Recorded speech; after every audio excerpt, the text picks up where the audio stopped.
Isu lingkungan dalam hubungan internasional. Isu lingkungan dalam politik global. Isu lingkungan hidup menjadi hal yang sering dibicarakan di kancah global pasca terjadinya Perang Dingin. Berbagai negara akhirnya menyadari betapa pentingnya lingkungan bagi keberlangsungan hidup dari generasi ke generasi yang akan datang.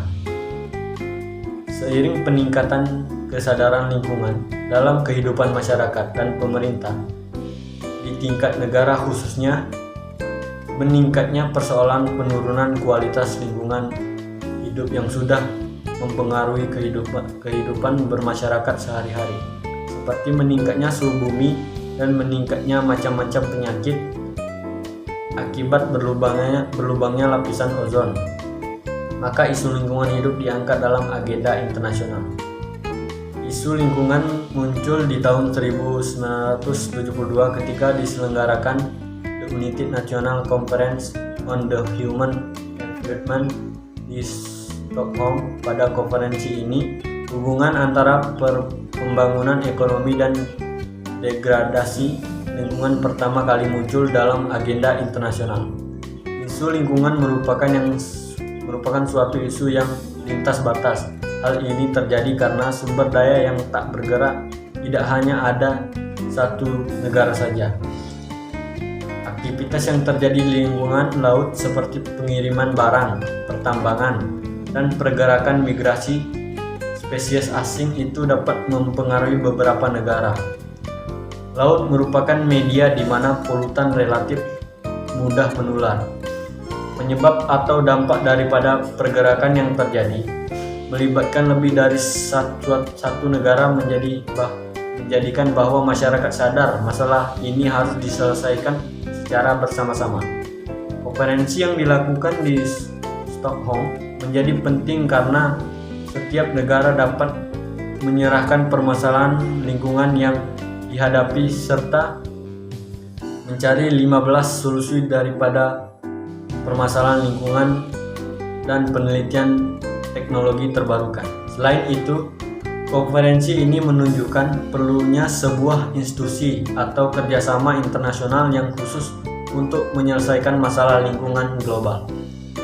Di tahun 1983, PBB membentuk World Commission on Environment Development karena degradasi lingkungan yang terjadi akibat kegiatan industri kemudian menjadi masalah kelangsungan hidup bagi negara-negara yang berkembang. Permasalahan utama dari lingkungan hidup merupakan pencemaran. Pencemaran ialah keadaan yang telah berubah bentuk asal menjadi keadaan yang lebih buruk. Perubahan wujud dari kondisi asal menjadi kondisi yang lebih buruk ini dapat terjadi sebagai akibat dari masuknya bahan-bahan pencemar atau yang bisa disebut polutan. Bahan polutan ini pada umumnya memiliki sifat racun, toksin, yang berbahaya untuk organisme hidup. Racun dari polutan itulah yang kemudian menjadi dorongan terjadinya pencemaran. Bahaya yang muncul terhadap lingkungan hidup berasal dari dua faktor, yaitu yang alamiah dan dari ulah tangan manusia.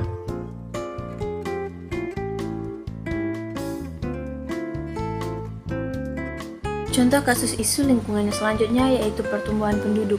Dalam suatu negara termasuk Indonesia tak bisa terlepas dari yang namanya penduduk yang sudah menetap di suatu wilayah yang ada pada suatu negara. Jika berbicara tentang penduduk akan selalu berkaitan dengan jumlah penduduk, kelahiran, kematian, perpindahan penduduk, dan sebagainya. Keterkaitan hal-hal tersebut dengan penduduk akan memengaruhi pertumbuhan penduduk yang terjadi pada suatu wilayah atau pada suatu negara.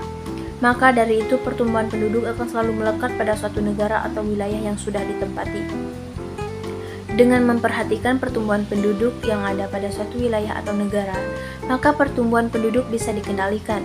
Apabila pertumbuhan penduduk dapat dikendalikan dengan baik, maka kemungkinan besar tidak terjadi kelebihan populasi atau kekurangan populasi. Apabila pertumbuhan penduduk terus meningkat hingga suatu wilayah hampir tidak bisa menampungnya, maka bisa mengganggu sistem ketatanegaraan. Dalam hal ini, pertumbuhan yang dimaksud adalah banyaknya angka kelahiran daripada angka kematian. Semakin cepat pertumbuhan penduduk terjadi, maka kepadatan penduduk semakin tak terhindarkan, sehingga suatu wilayah tidak bisa menjalankan sistem kependudukan dengan optimal. Nah, selanjutnya kita akan membahas dampak-dampak dari pertumbuhan penduduk.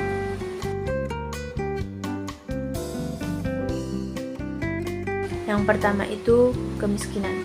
Hal pertama dan hal yang paling utama akan dirasakan dari dampaknya pertumbuhan penduduk yang semakin tumbuh dengan cepat adalah kemiskinan, atau bisa dibilang bahwa angka kemiskinan penduduk akan terus meningkat. Meningkatnya angka kemiskinan bisa diartikan sebagai pengeluaran yang terlalu banyak daripada pemasukan yang diterima oleh penduduk. Dalam hal ini, pengeluaran yang dimaksud adalah pengeluaran yang digunakan untuk memenuhi kebutuhan hidup seperti sandang, pangan, dan papan yang layak untuk digunakan. Angka kemiskinan terus meningkat, menandakan bahwa kesejahteraan penduduk semakin berkurang, sehingga akan memengaruhi sumber daya manusia di wilayah tertentu. Jika pertumbuhan penduduk dibiarkan secara terus-menerus, maka kemungkinan besar angka kemiskinan akan terus bertambah. Oleh karena itu, sudah seharusnya bagi pemerintah mengurangi laju pertumbuhan penduduk secara perlahan-lahan agar angka kemiskinan kembali stabil dan pertumbuhan ekonomi juga ikut stabil.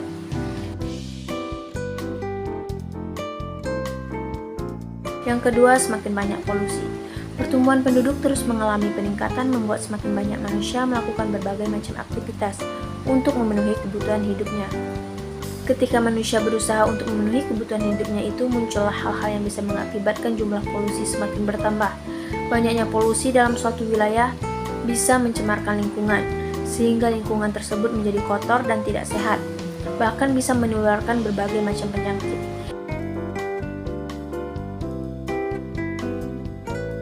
Yang ketiga, lahan untuk bertani semakin habis. Berbicara soal lahan atau tanah sangat dipengaruhi dengan pertumbuhan penduduk, karena pertumbuhan penduduk yang selalu mengalami peningkatan menandakan bahwa lahan pertanian akan semakin berkurang. Nah, mengapa begitu? Karena manusia akan berusaha untuk memenuhi kebutuhan hidupnya. Apabila lahan untuk bertani berkurang, maka akan mempengaruhi stok atau ketersediaan makanan yang dimiliki. Bahkan bisa mempengaruhi suplai makanan kepada masyarakat, sehingga masyarakat sulit untuk mendapatkan makanan yang layak.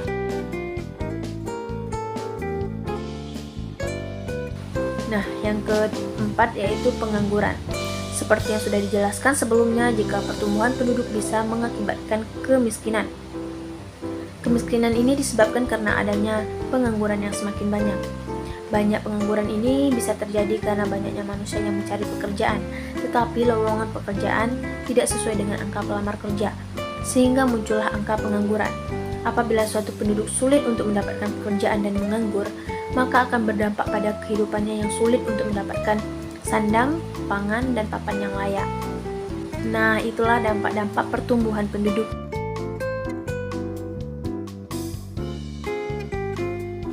Migrasi. Migrasi adalah perpindahan penduduk dari satu tempat ke tempat lain. Migrasi dapat bersifat permanen, sementara, atau musiman. Migrasi bisa terjadi dalam satu negara atau antar negara. Migrasi bisa berdampak pada tempat yang ditinggalkan maupun pada tempat di mana para migran menetap. Pengertian migran. Orang yang melakukan migrasi disebut dengan migran. Migran adalah setiap orang yang pindah dari tempat tinggalnya, baik di dalam suatu negara maupun antar negara. Ini adalah istilah luas yang mencakup orang-orang yang memilih untuk pergi dan orang-orang seperti pengungsi yang terpaksa pergi. Orang dapat bermigrasi sebagai individu, suatu unit keluarga, atau kelompok besar. Orang atau kelompok memutuskan untuk bermigrasi karena banyak alasan. Ini bisa karena untuk meningkatkan karir, kesejahteraan, mencari keamanan, atau mengungsi. Beberapa orang terpaksa bermigrasi, misalnya seseorang yang pindah karena kelaparan atau perang. Jenis migrasi menurut sifatnya.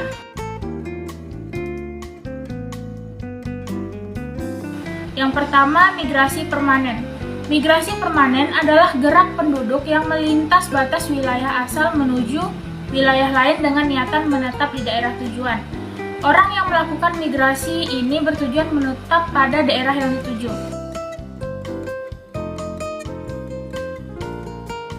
Yang kedua, migrasi sirkuler. Migrasi sirkuler yaitu migrasi yang terjadi jika seseorang berpindah-pindah tempat tetapi tidak bermaksud menetap di tempat tujuan, mungkin hanya untuk mendekati tempat pekerjaan. Migrasi penduduk sirkuler dapat didefinisikan sebagai gerak penduduk yang melintas batas administrasi suatu daerah menuju ke daerah lain dalam jangka waktu kurang 6 bulan.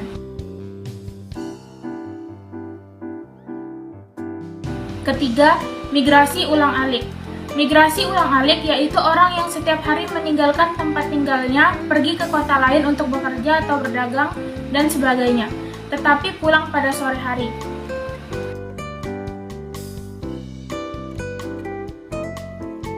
Keempat, migrasi semasa hidup atau lifetime migration.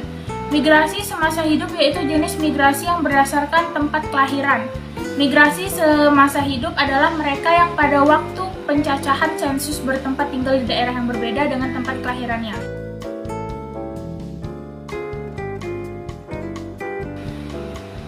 Selanjutnya, jenis migrasi lokal. Sirkulasi. Sirkulasi merupakan perpindahan penduduk yang tidak menetap. Namun ada juga yang menetap atau tinggal sementara waktu di daerah tujuan. Aktivitas sirkulasi dapat berlangsung harian, mingguan, atau bulanan.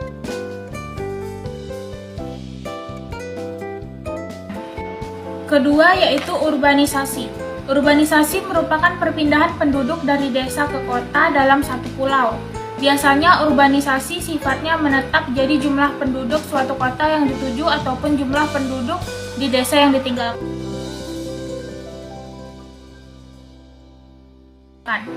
Ketiga, ruralisasi.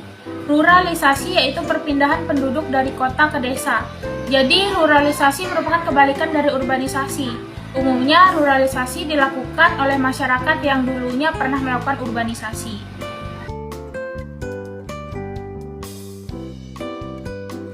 Transmigrasi. Transmigrasi adalah perpindahan penduduk antar pulau. Misalnya dari Jawa ke Kalimantan atau Jawa ke Sumatera. Jadi transmigrasi dilakukan oleh orang yang tinggal di pulau padat penduduk ke pulau yang masih jarang penduduknya. Orang yang melakukan transmigrasi disebut transmigran.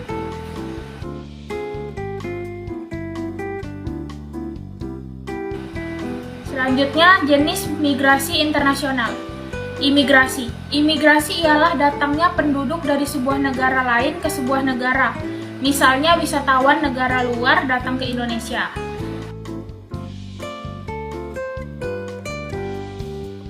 Kedua, emigrasi. Ialah perpindahan penduduk yang berpindah sebuah negara ke negara yang lain. Misalnya tenaga kerja Indonesia atau TKI dari Indonesia bertempat di Malaysia untuk bekerja.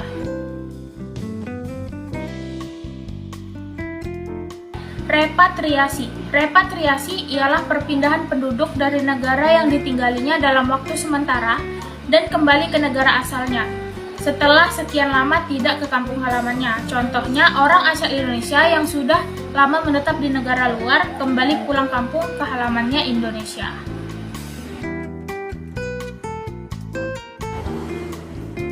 Salah satu sumber pencemaran yang menyumbang 80% pencemaran dalam internasional dibandingin sumber pencemaran lainnya seperti dumping, eksplorasi dan eksploitasi, pencemaran dari kapal, dan pencemaran dari udara ialah berupa pencemaran yang berasal dari darat atau land-based source pollution atau LBSP.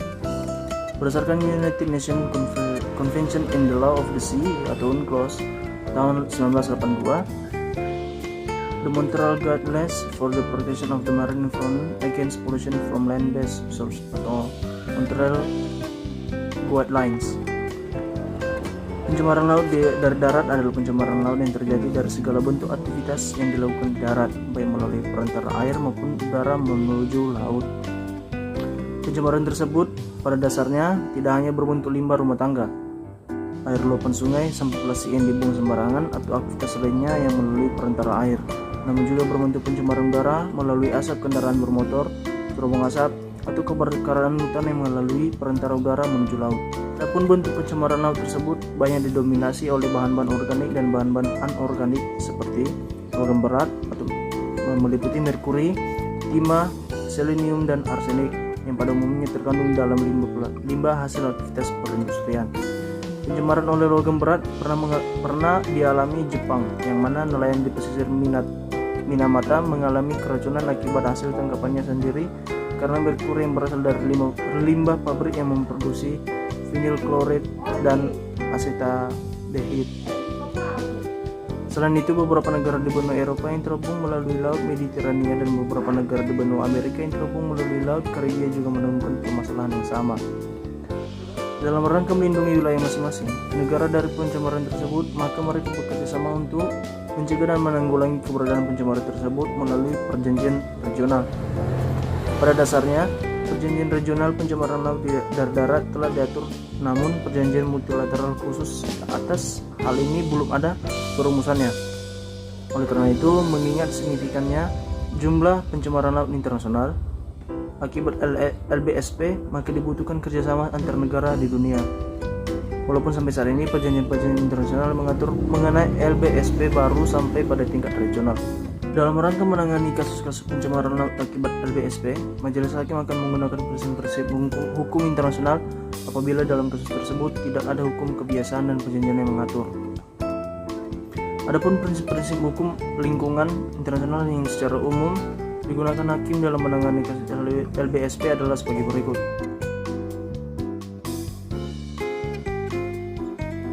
1. Sustainable Development. Pencemaran laut mengakibatkan ekosistem laut semakin rusak sehingga tidak dapat lagi dimanfaatkan secara berkelanjutan.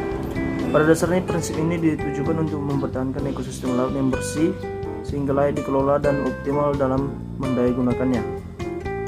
Adapun prinsip ini pertama kali diajukan pada tahun 1987 dalam Brundtland Report yang didefinisikan sebagai pembangunan yang ditujukan untuk memenuhi generasi sekarang tanpa mengorbankan generasi mendatang. Penerapan prinsip ini dalam perjanjian-perjanjian internasional mengandung 4 elemen yang penting, yaitu 1. Perlunya menjaga sumber daya alam tersedia untuk generasi mendatang. 2. Mengeksploitasi sumber daya alam melalui cara yang berkelanjutan, bijaksana, masuk akal, dan sesuai. 3. Penggunaan SDA oleh suatu negara harus memperhatikan kebutuhan dari negara-negara lain. Dan yang terakhir 4. Perlunya kepastian bahwa pertimbangan-pertimbangan yang memperhatikan lingkungan terintegrasi dengan rencana-rencana ekonomi dan pembangunan lainnya, sehingga rencana-rencana tersebut mengambil pertimbangan-pertimbangan lingkungan dalam pengaplikasiannya.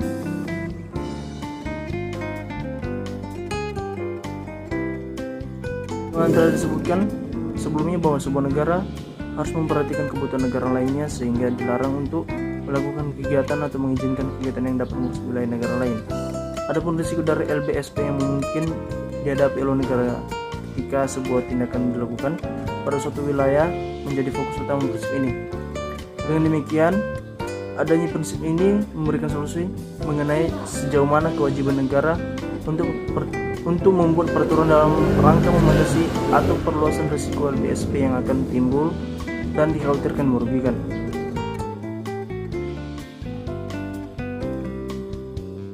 Tiga, Precautionary.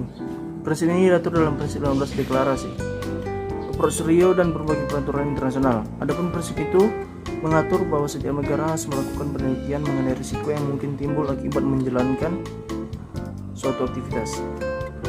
Dengan demikian, tidak ada alasan minim penelitian atas risiko LBSP yang menghambat suatu negara untuk melakukan tindakan penanggulangan. Dalam penanganan LBSP, Pre-Audition Principle mengambil peran yang signifikan.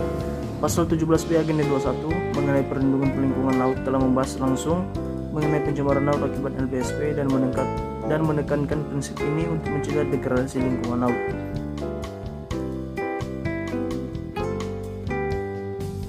Dan terakhir 4, due diligence.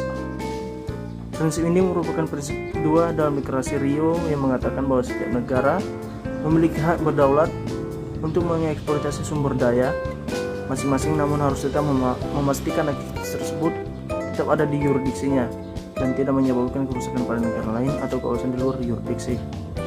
Dalam kasus LBSP, prinsip ini sangat penting untuk menghindari adanya dampak atas suatu aktivitas. Di Indonesia, prinsip ini dikenal melalui analisis dampak lingkungan hidup atau AMDAL. Sebagai salah satu syarat menjalankan aktivitas industri yang berkaitan dengan lingkungan hidup, adanya prinsip yang dijalankan mulai AMDAL dapat menilai faktor-faktor timbulnya LBSP sehingga dapat diminimalisir atau dicegah pencemaran yang mungkin terjadi.